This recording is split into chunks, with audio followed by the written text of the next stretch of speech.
بالضبط. هفوة من فرار خطيرة جدا، محاولة اصطدمت في راموس، ركلة جزاء في ريال. لمسة يد على راموس، ركلة جزاء لمصلحة ريال مدريد الذي سيطر في أغلب فترات الشوط الأول، فشل في التسجيل. ريال لعب مباراة دفاعية ممتازة، يحصل على ما يريد أكثر مما يريد، ليس فقط تعادل، قادر على أن يتقدم في النتيجة قبل نهاية شوط المباراة الأول. يا لها من مفاجأة، ماذا كنت تفعل؟ هذه يفعلها في الحارة فاران، وليس في برنابيو، وليس في مباراة مهمة، وليس في مباراة صعبة، وليس في مباراة معقدة أمام فريق منظم. افعل مثل هذه المهارات فاران، استعرض فيها في الحارة عند أصحابك، ليس في برنابيو. هفوة من فاران، خطأ من جانب راموس، لمس الكرة بيده، والآن برونو عميد لاعبي ريال، برونو سوريانو.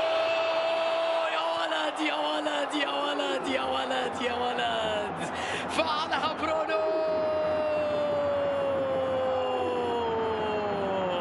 ضربة جميلة من علامة الجزاء، وضربة قوية في جسد ريال مدريد. ريال يفعلها في أفضل توقيت لأسكريبا اللي لم يكن ربما نفسه ينتظر هذا السيناريو، يأمل في أن يحصل على مفاجأة جاءت له في أفضل توقيت ممكن أن يسجل قبل نهاية شوط المباراة الأول اللي دافعوا فيه بشكل جيد.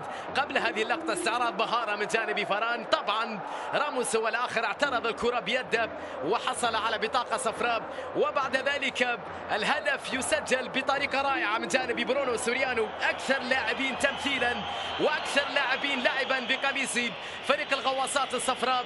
أراد أن يؤكد كل هذه التجربة لم تأتي من فراغ، كل هذه المباريات الكبيرة. طبعا سوريانو يسجل بطريقة رائعة جدا من علامة الجزاء، وهدفا لمصلحة ريال ينتهي عليه شوط المباراة الأول. ليست مباراة سهلة في برنابيو، ولن تنتهي عند هذا الحد سيداتي وسادتي. انتهى شوط المباراة الأول بمفاجأة، ربما تقدم ريال أمام ريال. حارس مرمى اليوم في أفضل حالاته ثم كريستيانو رونالدو يحاول على جهة اليسار، رونالدو محاصر، عودة بعد ذلك لدانيلو، دانيلو يلعب كرة عرضية داخل منطقة، فرصة متاحة لجاريث بيل لكنها خلصها بعد ذلك دفاع ريال وتبعد من رويز. شوط ثاني ريال يدخل بقوة على مستوى الهجوم، سيرخو أخطأ في بعض الكرة سددها راموس وبعد ذلك صدمت في رويز.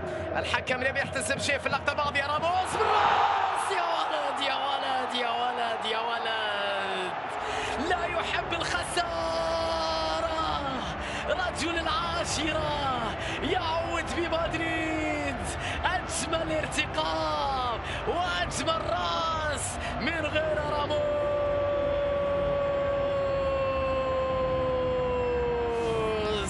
عودة للوس بلانكوس، شوف الارتقاء وين سيرخيو، يا ولد على الراسية في منتهى الروعة.